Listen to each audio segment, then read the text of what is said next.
আসসালামু আলাইকুম এভরিওয়ান, আপনারা সবাই কেমন আছেন? আশা করি ভালো আছেন। আজকে আমি ডিম চাপটি পিঠা বানাবো। প্রথমে ডিম ফাটিয়ে নিয়েছি, এখন এটাকে দিয়ে দিলাম। ব্যাটারের ভিতরে লবণ দিলাম, মরিচের গুঁড়ো, হলুদের গুঁড়ো দিয়ে এটাকে ভালো করে মিক্সড করতে হবে। মিক্সড করতেছি, তারপরে গ্যাস জ্বালিয়ে দিলাম, প্যান দিয়ে দিলাম। প্যানটা গরম হয়ে গেলে এখন দিয়ে দিলাম প্যানের ভিতরে। এখন এটাকে ঘুরিয়ে নিতে হবে ভালো করে, একদম পারফেক্ট হয়ে গেছে। দেখছেন কত সুন্দর গোল হয়েছে।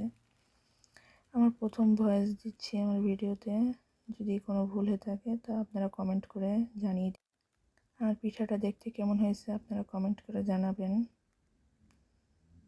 প্রথম বানাচ্ছি ডিম চিতই পিঠা।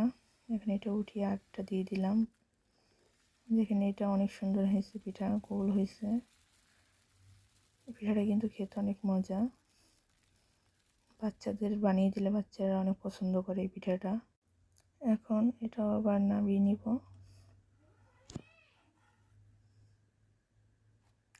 এটার উপরে যদি ধনিয়া পাতা দিতাম এটা আরও সুন্দর হতো, আরও খেতে আরও বেশি মজা লাগতো, কিন্তু আমি প্রথম বানাচ্ছি তো তাই বুঝতে পারি নাই। কিন্তু খেতে অনেক সুন্দর হয়েছে আর অনেক মজা।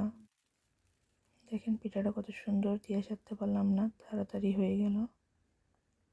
এখন ঢাকনাটা সরিয়ে দেখেন অনেক সুন্দর হয়েছে। আরেকটা দিয়ে দিলাম। আমার ভিডিওতে যদি কোনো ভুল হয়ে থাকে তাহলে আপনারা কমেন্ট করে জানিয়ে দিবেন। আজকে এই পর্যন্তই। আসসালামু আলাইকুম।